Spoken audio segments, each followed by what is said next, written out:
Welcome to the Fear and Greed Business News Afternoon Report for Thursday, the 6th of June, 2024. I'm Sean Aylmer. Every afternoon, we've got the 5 stories that happened today that you need to know about. Story number 1, the S&P ASX 200 closed up 0.7% to 7,822 points, with the tech companies doing best, following a strong lead-in from Wall Street. Financials, healthcare and industrials also did well. In fact, Commonwealth Bank hit a new high today. CSL, Wesfarmers and Macquarie all jumped by 1%. Or more, while WiseTech Global jumped nearly 3%. Once again, the miners and the energy companies underperformed. In corporate news, Auckland casino operator Sky City cut its earnings guidance for this financial year, blaming the weak economy and recession-hit New Zealand and a delay in launching a new hotel project. Its share price fell 14%. Biopharmaceutical developer Telix Pharmaceuticals will raise $300 million to list on NASDAQ in the US later in the year. Its share price was up slightly today. Iron ore and lithium group Mineral Resources has sold a 49% interest in its Onslow iron ore project Hall Road to Morgan Stanley Infrastructure Partners for $1.3 billion. Its share price fell slightly. And a couple of stocks to hit new highs today were data center operator NextDC, software company Technology One, and funds management group Regal Partners. Story number 2, Federal Treasurer Jim Chalmers was defending the state of the economy today following the very weak growth figures yesterday. Economic growth for the March quarter came in at 0.1% and 1.1% for the year, the weakest in more than 30 years, outside the COVID period that is. Dr. Chalmers said the economy will continue to grow, but quite softly. He avoided a question about a per capita recession, which we've been in for more than a year, instead blaming a higher interest rates. Dr. Chalmers said it is important to fight inflation without smashing the economy and to provide cost of living help in a responsible way. He added that he doesn't believe the tax cuts on July 1 will hurt efforts to tame inflation.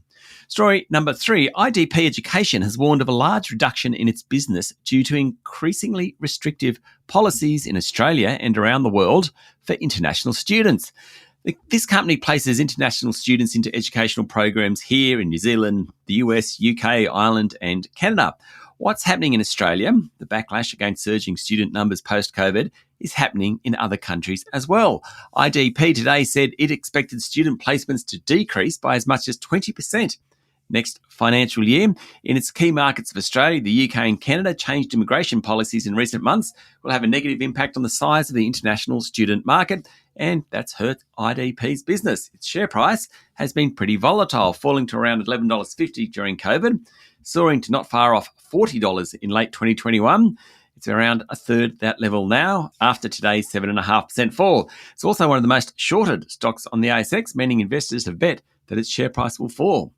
Story number 4, the government has hundreds of investigations open into potential fraud cases within the National Disability Insurance Scheme, in addition to 20 prosecutions underway and 12 that are ready to go.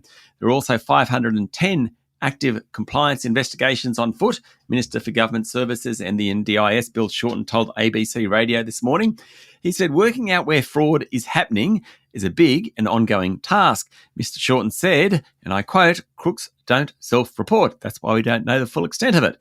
It follows a Senate committee hearing that heard 90% of NDIS plan managers that organise funding for up to 100 participants, it's about 900 plan managers, are showing signs of fraud. Mr. Shorten said the fraud runs into billions of dollars and that it's unacceptable. People are rorting the system.